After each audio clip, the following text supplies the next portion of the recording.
अस्सलाम वालेकुम।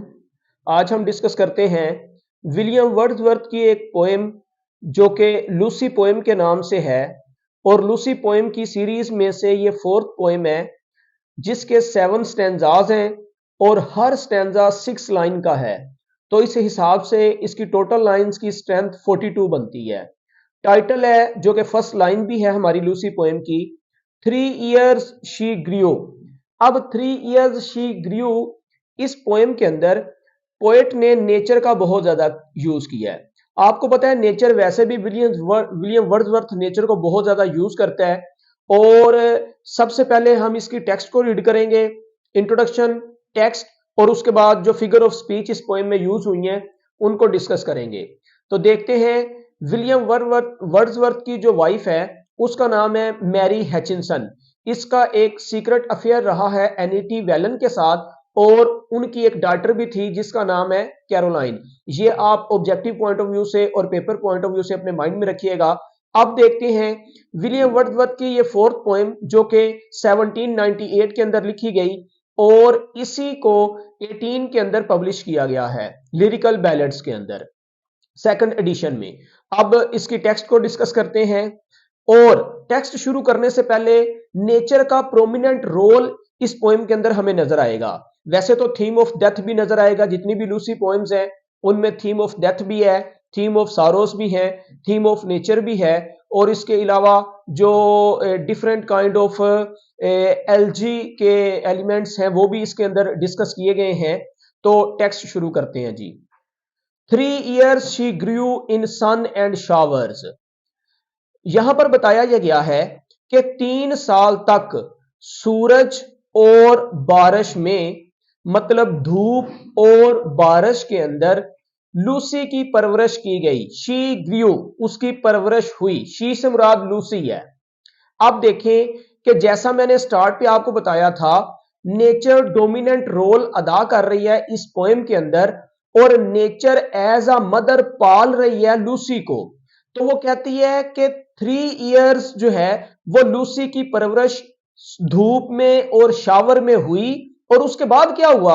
Then nature said, फिर नेचर ने लूसी से कहा, अ लवलियर फ्लावर, ए खूबसूरत फूल। ये लूसी को फ्लावर कहा गया है यहां पे। ऑन अर्थ, जो जमीन पर है, was never sown, मतलब a loveliest flower on earth was never sown, जमीन पर इससे बेहतर जो फूल है वो कभी उगा ही नहीं है। मतलब जमीन पर जितने ज्यादा खूबसूरत फूल उगाए गए हैं, लूसी उन सब से ज्यादा खूबसूरत है। सोन आपको पता है बीज बोने के लिए, फूल बोने के लिए या कोई पौधा बोने के लिए यूज करते हैं। This child I to myself will take. अब नेचर यहां पे कहती है कि इस बच्चे को मैं अपनी गोद लूंगी। मैं अपनी गोद लेने से मुराद ये है कि इस बच्चे की परवरिश जो है वो मैं करूंगी, ये नेचर कह रही है। शी शैल बी माइन, और साथ नेचर ने कहा कि ये बच्ची जो है वो मेरी होगी। And I will take a lady of my own, और इसको मैं अपनी मर्जी से एक जवान खातून बनाऊंगी। मतलब मेक बनाऊंगी, लेडी एक खातून। सादा लफ्जों में ये कह लें कि इसको मैं जवान करूंगी अपने हिसाब से। तो फर्स्ट स्टैंजा डिस्कस करने के बाद सेकंड स्टैंजा की तरफ चलते हैं। Myself will to my darling be, myself will to my darling be both law and impulse. इसका मतलब यह है कि मैं अपनी इस प्यारी बच्ची को वो सब सिखाऊंगी या बनाऊंगी। बी का मतलब है मैं बनाऊंगी, बोथ लॉ, क्या क्या बनाना और क्या क्या सिखाना है, कवानीन सिखाने हैं, एंड इंपल्स, इंपल्स लफ्जी मीनिंग मुहर्रक होती हैं। तो दोनों लाइनों का मतलब यह है कि मैं इसको जो कवानीन है, जो पाबंदियां हैं और जो लवाजमात हैं वो भी सिखाऊंगी और उसके साथ साथ मोहब्बत और शफकत के साथ इसकी परवरिश की भी करूंगी। तो लॉ और इंपल्स का मतलब यह है कि इस पर कुछ जिम्मेदारियां भी होंगी और इसको कुछ रिलैक्सेशंस भी होंगी, लाड प्यार भी किया जाएगा और सख्ती भी की जाएगी। सादा लफ्जों में एंड विद मी, और इसको मैं अपने साथ रखूंगी। मतलब मैं अपने साथ इसको परवान चढ़ाऊंगी, कभी नाजों से पालूंगी और कभी सख्ती भी बरतूंगी। उसकी वजह यह है कि जमाने के हालातों वाकयात बड़े क्रूशियल हो रहे हैं, तो इस वजह से इसको मैं जमाने के अंदर जीने के तरीके सिखाऊंगी। नेक्स्ट थर्ड लाइन है, the girl in rock and plane.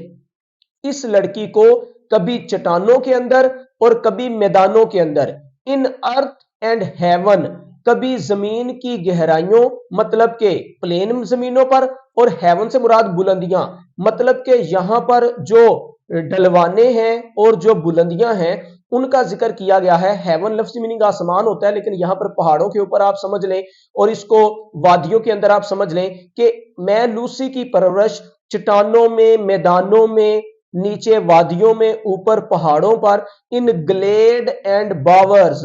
Glade भी घाटियों के लिए और बावर्स बाग बगीचों के लिए यूज करते हैं। मतलब मैं हर जगह पर इसकी परवरिश करूंगी।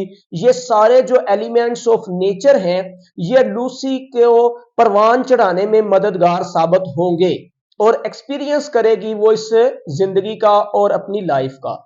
शैल फील एन ओवरसीइंग पावर, और लूसी महसूस करेगी एक ओवरसीइंग पावर को, मतलब कि जो ऊपर नजर रखे हुए होंगे। ओवरसीइंग का मतलब होता है नजर रखना।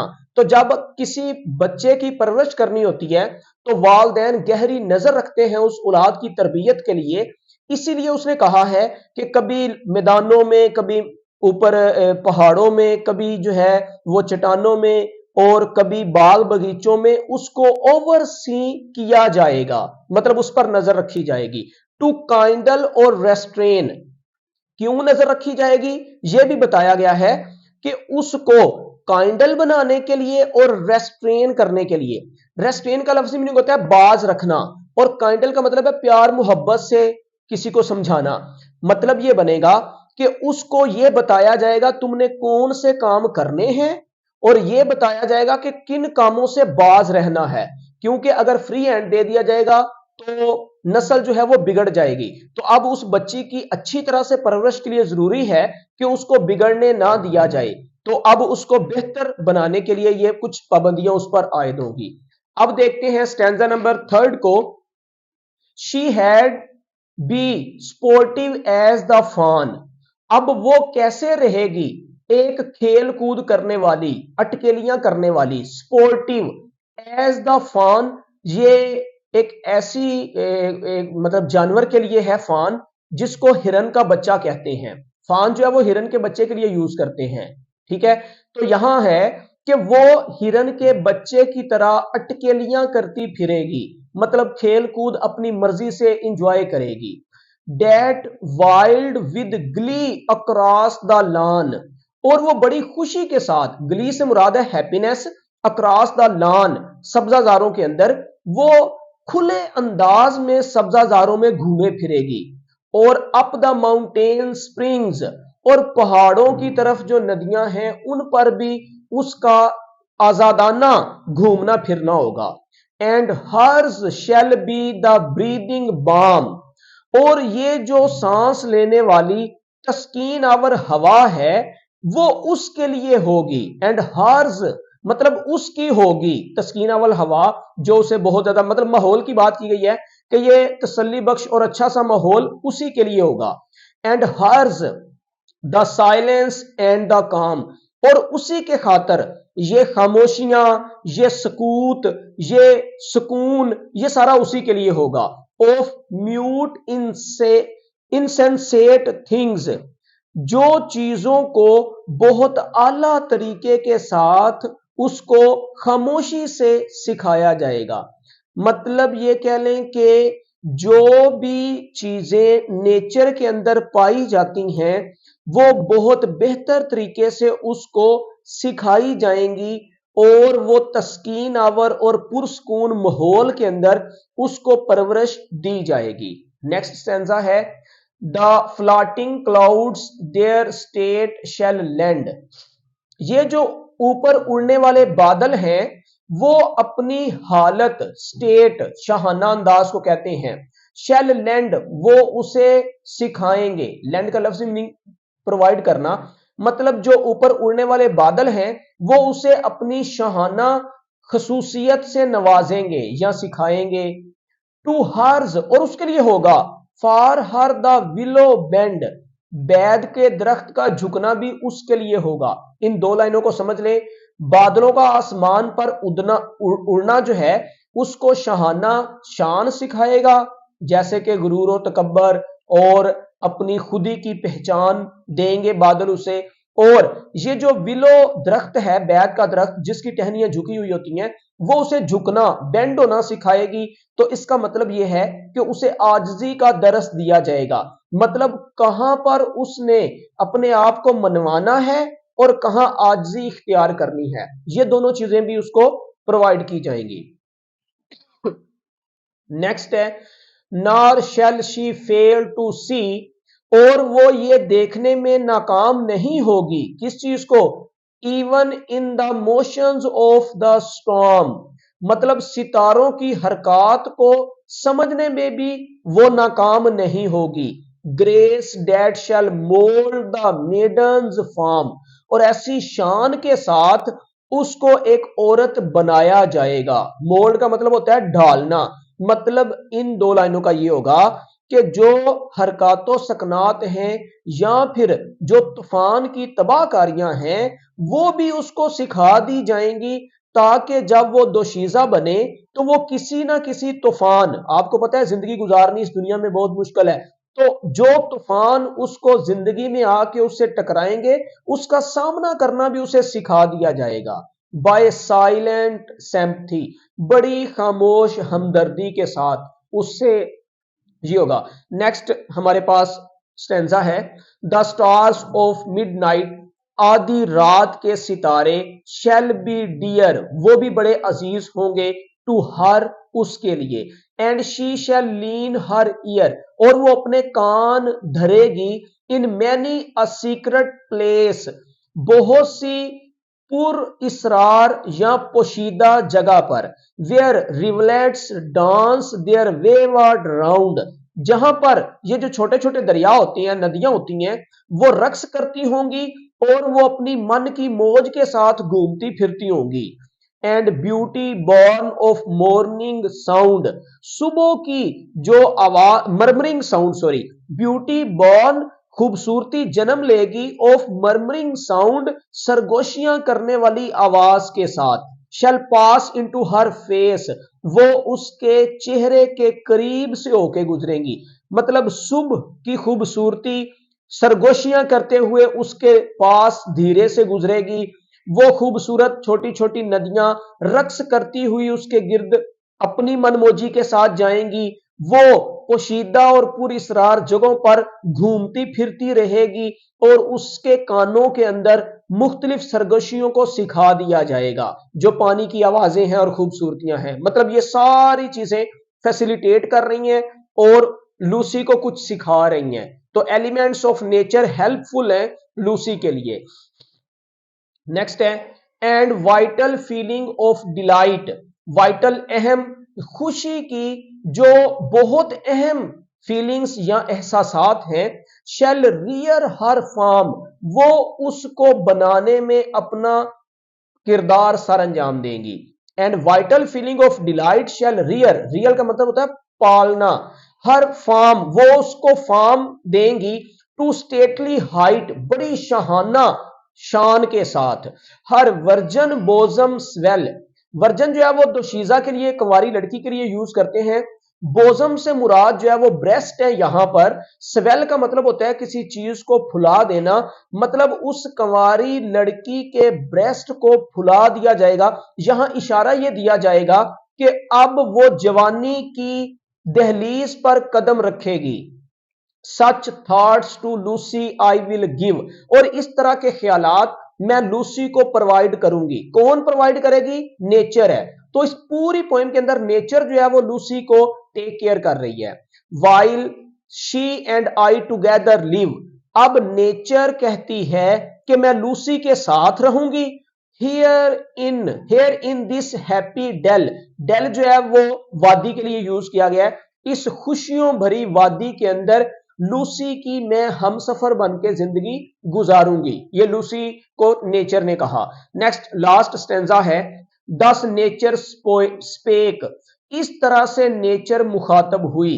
द वर्क वाज डन, और नेचर कहती है कि मेरा काम तमाम हुआ। काम तमाम होने का मतलब यह है कि जब 3 साल की लूसी थी, नेचर ने उसे अपनी आगोश में लिया और ले पालक बच्चे की तरह उसकी परवरिश की, मुख्तलिफ नेचुरल एलिमेंट्स के अंदर उसको पाला पोसा, उसको बड़ा किया, उसको एटिकेट सिखाए, उसको तजर्बात और एक्सपीरियंसेस का सामना करना सिखाया, और अब उसको जवान कर दिया है। तो उसका काम मतलब नेचर का काम तमाम हुआ, खत्म हुआ। How soon my Lucy's race was run, और कितनी जल्दी, यहां पर जो ना माई से मुराद पोएट अपनी इमेजिनेशंस के अंदर अपनी लूसी को याद करता है, कहता है अच्छा वो लूसी जो इस तरह परवान चढ़ी थी, अब वो कितनी जल्दी के साथ मर चुकी है। रेस वाज रन का मतलब है कि उसकी नस्ल बहुत जल्दी इस दुनिया से चली गई। शी डाइड, वो मर गई, एंड लेफ्ट टू मी, और उसने मुझे छोड़ दिया। दिस हीथ, मेरे लिए ये वीरान जगह छोड़ी। दिस काम, ये पुरसकून मतलब कि ये खामोश जगह। एंड क्वाइट सीन, इसका मतलब ये है कि मेरे पीछे अंधेरे वीराने और मतलब उजड़ी हुई बस्ती छोड़ के वो चली गई है, ये पोएट कह रहा है। The memory of what has been, वो क्या यादें थी। And never more will be, और इससे बढ़कर मेरे लिए कुछ भी नहीं है, मतलब लूसी की मोहब्बत के अंदर पोएट कह रहा है। तो ये थी हमारी टेक्स्ट। इसके बाद हम जल्दी से जो फिगर ऑफ स्पीच इसके अंदर यूज हुई हैं उनको डिस्कस कर लेते हैं। सबसे पहले हमारी इस पोएम की अगर हम राइम स्कीम की बात करें तो इस पोएम की राइम स्कीम ये बनती है A B C C B. तो ये सारी पोएम की राइम स्कीम है। फर्स्ट स्टैंजा की मैं आपके या सेकंड स्टैंजा की आपसे डिस्कस करता हूं, बाकी फिर आप देख लीजिएगा। नंबर 1, अगर फर्स्ट लाइन का लास्ट वर्ड देखें तो ये शावर है, ए। इसी तरह सेकंड लाइन का लास्ट वर्ड है फ्लावर, शावर फ्लावर, ए। इसी तरह अब थर्ड लाइन का लास्ट वर्ड है सोन, तो ये बी बन गया। इसी तरह फोर्थ लाइन का लास्ट वर्ड है टेक, और फिफ्थ लाइन का लास्ट वर्ड है मेक, तो ये सी, टेक मेक। यहां पर शावर फ्लावर ए, सोन बी, टेक मेक सी, और एंड पर a lady of my own be. तो ये हमारी राइम स्कीम है। इसी तरह सेम अगर हम फर्स्ट लाइन को देखें सेकंड स्टैंजा की तो बी, ये ए हो गया। इसी तरह सेकंड लाइन को देखें तो मी, ए हो गया, बी मी, ए। उसके बाद थर्ड लाइन है प्लेन, ये बी बन गया। फोर्थ लाइन है बावर, और फिफ्थ लाइन है पावर, तो ये सी, और एंड पर टू काइंडल और रेस्ट्रेन, यहां पर प्लेन और रेस्ट्रेन बी, मतलब ए बी सी बी। इस तरह करके हमारी पोएम की राइम स्कीम है। अब उसके बाद हमारे पास है मेटाफोरिकल लैंग्वेज जो पोएट ने यूज की है। तो मेटाफर यूज किया गया है, something is something else. Metaphor क्या होता है, जब हम किसी चीज को कोई और चीज डिक्लेयर कर देते हैं, उसकी क्वालिटीज की बुनियाद पर उसको कंपेयर करते हैं किसी और चीज के साथ, तो उसको हम मेटाफर कहते हैं। मतलब किसी एक चीज को कोई और चीज कह देना, जैसा कि अ लवलियर फ्लावर, उसने एक खूबसूरत फूल कह दिया है, किसको, लूसी को, तो ये एक मेटाफर यूज किया गया है। उसके बाद अगर इस पोएम में नेक्स्ट देखें सिमिली को, तो सिमिली एक ऐसे कंपैरिजन को कहते हैं, something is like something else, जिसके अंदर हम ये डिक्लेयर करते हैं कि ये चीज किसी और चीज जैसी है, लाइक या एज का वर्ड यूज करते हुए, तो इसको टेक्निक को सिमिली कहते हैं। जैसा कि अगर हम थर्ड स्टैंजा में देखें तो पोएट कहता है she shall be sportive as the fawn. अब वो एक हिरन के बच्चे की तरह है, एज द फॉन, तो ये सिमिली यूज की गई है। नेक्स्ट फिगर ऑफ स्पीच देखें तो एलिट्रेशन है हमारे पास। एलिट्रेशन कहते हैं repetition of same sound at the beginning of the same line. एक ही लाइन के आगाज में जो वर्ड है, जो दो भी हो सकती हैं, दो से ज्यादा भी हो सकते हैं, उनको बार बार रिपीट करना। ये साउंड या लेटर्स को, मतलब एक ही लाइन में मुख्तलिफ साउंड्स को या मुख्तलिफ लेटर्स को रिपीट करने को एलिट्रेशन कहते हैं। अगर हम लाइन नंबर 1 देखें तो इसमें इसमें सन और शावर एस एस रिपीट हुआ, ये एलिट्रेशन की एक एग्जांपल है। अगर लाइन नंबर 5 देखें तो शी शेल, यहां पर एस एस रिपीट हुआ, एलिट्रेशन है। इसी तरह माइन और मेक एम एम रिपीट हुआ, ये भी एलिट्रेशन की एक एग्जांपल है। इसी तरह सेकंड स्टैंजा की फर्स्ट लाइन में है माई सेल्फ टू माई, तो एम यहां पर रिपीट हो रहा है, इसको हम एलिट्रेशन कह सकते हैं। और अगर हम नेक्स्ट देखें तो इन और इन, ये भी एलिट्रेशन है। एंड आई आई और ए एलिट्रेशन है। आगे भी आप इस तरह से चेक कर सकते हैं। नेक्स्ट हमारे पास फिगर ऑफ स्पीच है एनाफोरा। एनाफोरा क्या होता है? रिपीटिशन ऑफ वर्ड्स और phrases at the beginning of successive line, मतलब मुख्तलिफ अल्फाज का या फ्रेजेस का ऐसा रिपीटिशन या ऐसा दोहराओ जो दो लाइनें या दो से ज्यादा लाइनों के अंदर हो, सक्सेसिव लाइंस के अंदर किया जाए। मतलब दो या दो से ज्यादा लाइन को बार बार सेम वर्डिंग या फ्रेजेस के साथ रिपीट करने के अमल को एनाफोरा कहते हैं। और अगर हम इसकी एग्जांपल देखना चाहे तो लाइन थर्ड स्टैंजा की फोर्थ लाइन है and hers shall be the breathing balm and hers. तो ये जो दो लाइनें हैं जिसके अंदर सेम वर्डिंग यूज की गई है एंड हर्ज, ये जो है वो एनाफोरा की एग्जांपल है। नेक्स्ट हमारे पास है एंजेममेंट।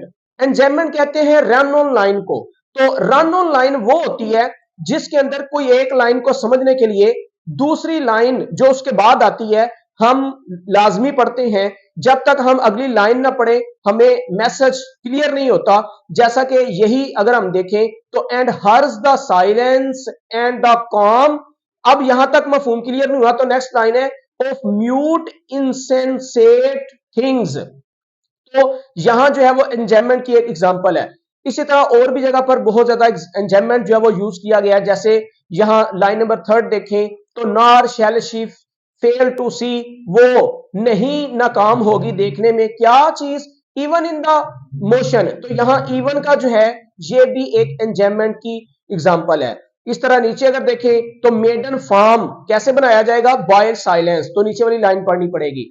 इसी तरह अगर हम और भी जगहों पर एंजायमेंट की एग्जांपल्स को देखना चाहें तो फर्स्ट स्टैंजा के अंदर भी ये फिफ्थ लाइन है और सेकंड लाइन है। जैसा कि then nature said a lovelier flower on earth, जमीन पर एक खूबसूरत फूल वाज नेवर सोन। तो यहां पर इस लाइन को भी एंजायमेंट कहेंगे। लाइन नंबर 5 देखें she shall be mine and I will make, मैं बनाऊंगी क्या, अ लेडी ऑफ माई ओन। अब क्या बनाएगी, ये एंजायमेंट है। नीचे वाली लाइन जब तक नहीं पढ़ेंगे हमें इसका क्लियर जो है वो नहीं होगा। एंजायमेंट भी हमारे सामने आ चुका है। अब देखते हैं पर्सोनिफिकेशन को। ये भी बहुत इंपॉर्टेंट फिगर ऑफ स्पीच है जो पोएम्स के अंदर यूज की जाती है। मिसाल के तौर पर पर्सोनिफिकेशन क्या होता है, to give human traits to non living things, इंसानी खुसूसियात जब हम किसी नॉन लिविंग थिंग्स को देते हैं तो इस टेक्निक को पर्सोनिफिकेशन कहते हैं। जैसा कि where rivulets dance there वेवार्ड round, जहां पर नदियां रक्स करती हैं। लो जी, नदियों का पानी रक्स करता है, ये है असल में इंसानी टेक्निक। रक्स करना इंसानों का काम है, नदियों के पानी का नहीं। तो जब नदियों का पानी रक्स कर रहा है, पानी डांस कर रहा है, तो ये डांस जो है ये पर्सोनिफिकेशन की एक एग्जांपल है। इसको हम इस पोएम में देख सकते हैं। Thank you for watching this video. अस्सलाम वालेकुम।